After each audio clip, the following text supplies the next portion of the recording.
Hey there, Heather Boyd here, and welcome to day 9 of the Art Bookmark Making Challenge. Be sure to check the description below to join the Facebook event page and share pictures of your beautiful bookmarks. At the end of the challenge, I'll be making a slideshow of viewers' work to be shared. Today I'm making bookmarks with Chinese brush painting. I use this kit that I have, but you can just use Indian ink and watercolor brushes. I was inspired by this book that I'll link up below, and the first project are these cherry blossoms, so I'm using Indian ink to do the branches, and you just use very swift strokes. I'll find some other more detailed tutorials and link them in the description below.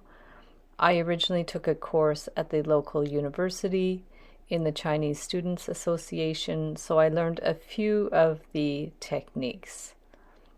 So brush strokes are very swift and clean. You need a pointy brush, and for the flowers I'm using watercolor paint, so you can just do quick little blobs for the petals with a magenta color.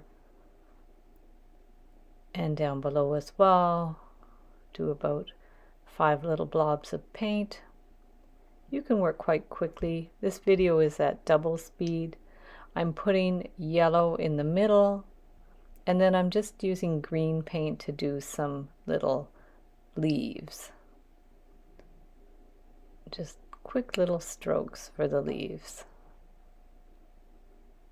You can just place them around the flowers. And then for the second bookmark, I'm doing a landscape.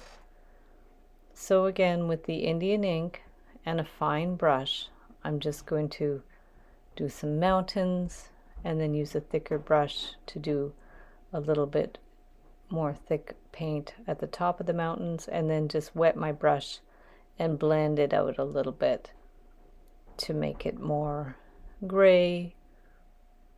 And then I'm going to put some darker ink on the other mountain, and then you clean your brush and get some water to blend it down a little bit. I'm using a medium to small brush for this, and the bookmark sizes are 2 inches by 6 inches. They'll fit in the plastic sleeves. And now just diluting the ink a little bit to do some more color on the mountain. And then below, I'm just doing sort of the edge of the water, of the river. Again, starting with a dark line and blending it out a little bit. Doing a few little kind of reflections down there. If you have too much ink, just blob it up with some paper towel. The ink is more permanent than watercolor paint, but you can still blend it out a little bit. So now I'm going to do some trees with a fine brush. You can have many different brush sizes on hand to do a variety of lines. And we're really keeping the forms very simple. And as you push your brush out, you get a fine line for the end of the branches. So starting at the middle and pushing your brush out is a nice technique to make the branches. So you can just continue putting as much detail as you like. Put some finer lines for some more of the branches. Tiny little lines for the outer branches. And just keep going with them until you like the look of the trees. I like to do an odd number of trees too, so you could do 3 trees. Might look a little bit more balanced. Asymmetry is always nice. Now I'm just doing a little bit on the ground. You can add some little grasses if you want as well. Add a little more on the trees. And then I'm adding the third tree in the back. Just however you like the look of the composition. Adding some branches few more little branches. And then for the last one, I'm doing some Chinese characters. So again, I'll link up below some resources to do some Chinese characters if you want to try it. And again, you're doing individual strokes. The ideal is to do each stroke in one little swoop. So now I'm going down to the next character and bringing the brush up and then across. Each line has a meaning. Do little fine strokes. When I was taking the class at the university, we learned how to do our names as well in Chinese characters. So you just follow the best you can, and then I'm going to do one more at the bottom.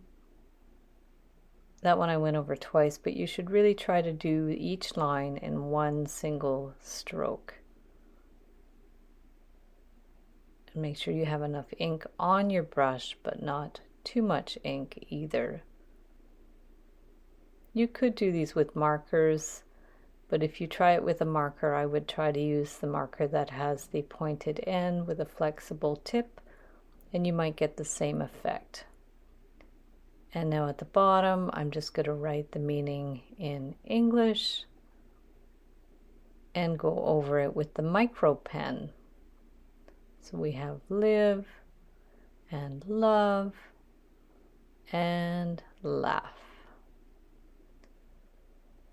And then I'm decided to do a little inner border. So I'm basically just tracing on the inside of the masking tape. You could also use a ruler if you wanted to. So I just decided to do this on 3 of the bookmarks with my micro pen, just to give it a little bit more of a frame on each bookmark. And then remove the tape. You're going to pull the tape away from your painting so it won't rip the paper. And then I decided just to cut it with the X-Acto knife. And I cut them all out, and there you go. Thanks so much for watching and for participating in the 10-day art bookmark making challenge. Be sure to share photos of your work in the Facebook event page. I'll link it up in the description below. Be sure to like this video and subscribe to my channel for lots more art videos and tutorials. And we'll see you the next time.